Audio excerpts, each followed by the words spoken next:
Let me introduce myself. Mister Jaydev, शालिनीचे पती, right?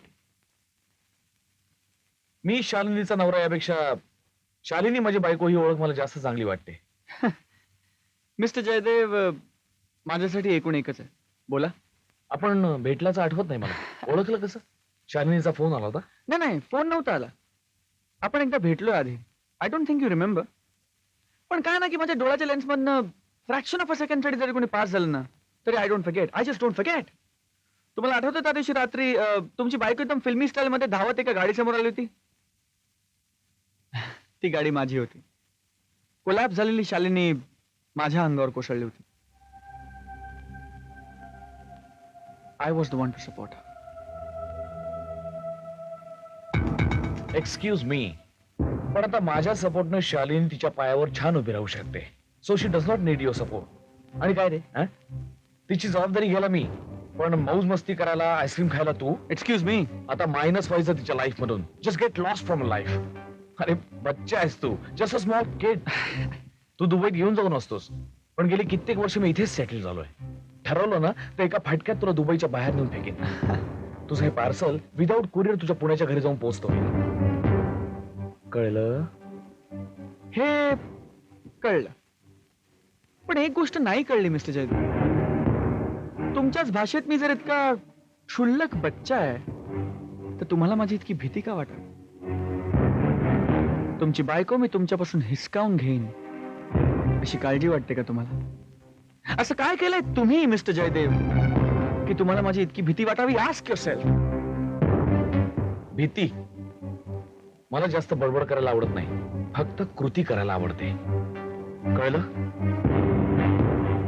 One more thing, Jaydev प्रधान कधी हार मानत नाही.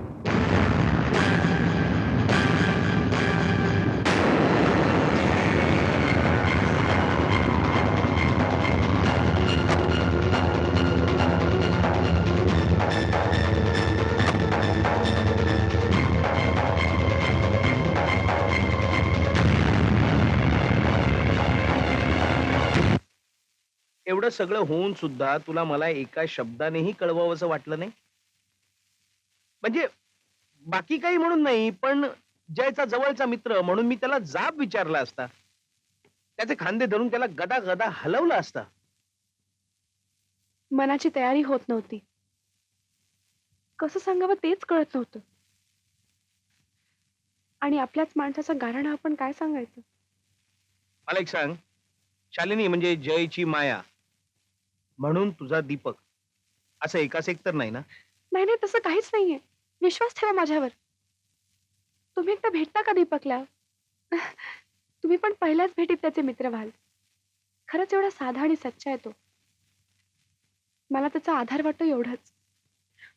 मन मोकळं करायला एक जागा. म्हणजे दीपकला जय बद्दल सगळं सांगितलंयस?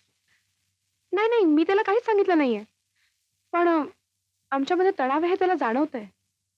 तुम्ही हवं तर फोन करून विचारू शकता. नाही नाही, माझा तुझ्यावर पूर्ण विश्वास आहे. काय आहे हे असं मायाचं आयुष्यातून इतक्या लवकर निघून जाणं, हा धक्का पचवणं जयला थोडं कठीण जात आहे. आणि त्यामुळे त्याची चिडचिड अशी ऍबनॉर्मली व्यक्त होत असावी. अहो पण एवढंच होतं तर मायाशी लग्नच का नाही केलं त्यांनी? कोणास ठाऊक. तुम्ही त्यांचे क्लोज फ्रेंड आहात म्हणून विचारलं. हल्ली क्लोज फ्रेंड सुद्धा पुरेसं डिस्टन्स ठेवून असतात शालिनी. अहो पण केवढं प्रेम आहे त्यांचं मायावर. हा, प्रेमाचं माहित नाही, पण अधिकार मात्र नक्की आहे. आणि मायाने असं स्वतःहून विड्रॉ होणं, हा जयला तिच्यावरचा अधिकार गमावल्यासारखं वाटतंय. आणि त्यामुळेच त्याची अशी चिडचिड होत असावी. आपण जयला थोडा वेळ द्यायला हवा, म्हणजे त्याला तुझ्या स्वभावाची, तुझ्या सहवासाची सवय होईलही. पण तोपर्यंत दीपकला भेटणं जर थांबवलं तर काय बिघडणार आहे का? चालेल, मला पटतंय तुमचं. आणि दीपक जर तुझा इतका चांगला मित्र असेल तर त्याला फोन करूनच सांग ना की आपलं भेटणं माझ्या नवऱ्याची मनस्थिती बिघडवणारं ठरतंय, त्यामुळे आपण भेटणं योग्य ठरणार नाही. एवढं करशील माझ्यासाठी? दीपकला न भेटण्यामुळे ह्यांच्या स्वभावात काय सुधारणा होणार असेल तर नाही भेटणार मी त्याला. पण पण काय? उद्या दीपकचा वाढदिवस आहे. उद्या शेवटचं भेटू त्याला. हम्म. त्याचं त्याचं इथे कोणीच नाहीये ना, म्हणून उद्या उद्या शेवटचं. हवं तर आज ह्यांना सांगून मग उद्या मी. नाही, उद्या शेवटचं भेटणार आहेस ना? मग जयला नको सांगूस. उगाच त्याला मनस्ताप व्हायचा.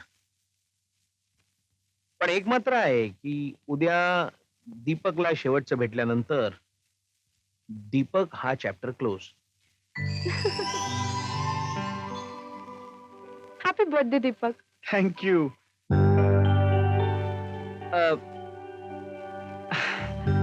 I don't believe this Shalini. I just don't believe this.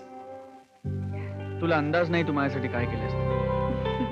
तुला माहितीये आजपर्यंत निम्म्याहून जास्त बर्थडे माझे विचित्र लोकेशनवर सेलिब्रेट झाले. कधी विमानात, कधी समुद्रात, कधी जंगलात. कोण सेलिब्रेट करणार बर्थडे? फक्त एकदा टांझानियाच्या जंगलात एका वाघाने सेलिब्रेट केला होता बर्थडे. कसं काय? मी तुला सांगितलं ना माझा वाढदिवस आहे, मग त्यांनी मला खाल्ला नाही. But how did you manage it? तुला डेट कुठून कळली? तुझ्या बॅगेत एकदा लेन्स लिहिणं शोधत होते तेव्हा तुझी डायरी सापडली. That's not fair Shalini. म्हणजे आता तुझा बर्थडे शोधायला मला तुझी डायरी वाचायला पाहिजे. पण मी ते डायरी वापरतच नाही. ठीक आहे, मग तू सांगून टाक. मी सांगण्यात काय मजा आहे? तूच ओळखलं पाहिजेस. Is that a challenge? Yes it is. Accepted. Because Shalini, nothing is impossible. Nothing. Phone कोणाला लावतो? जयदेवला. त्यांना माहिती नाही माझा बर्थडे 20 मेला आहे. माहिती नाही ना? मग सांगतो ना बायकोचा वाढदिवस 20 मेला आहे. Hello hello Gomes, photograph ready हो गया क्या? अच्छा, मैं शाम को आता हूँ. बाय. शी तू पण ना. ए शालिनी, थँक्स. 20 मे. शी मी सांगितलं.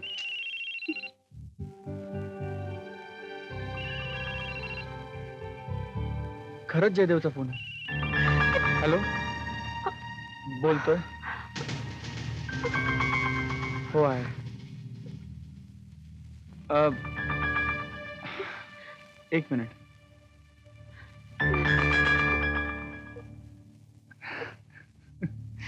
आईला सांगू बोलायचं नाही म्हणून. ए आई, ही बरं बोलते. हॅलो. हो हो.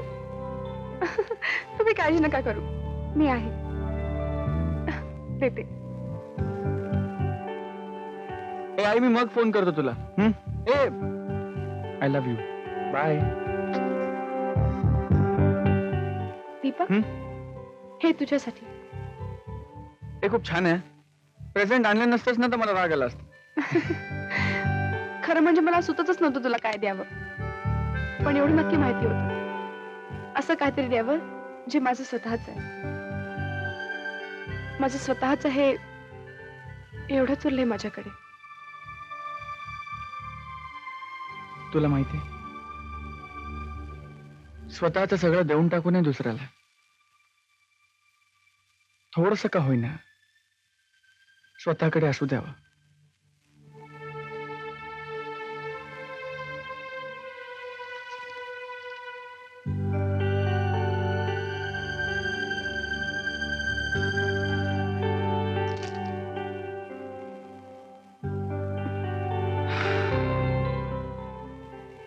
मी निघू? हो, चल ना, घरी सोडतो. चल. नाही, नको. एकटं जायची सवय करायला हवी आता मला. ए, तू खोटं बोलतेस? त्रास होतो मला खूप खोटं बोलण्याचा. कसं माहित? तू तर खोटं बोलतच नाहीस.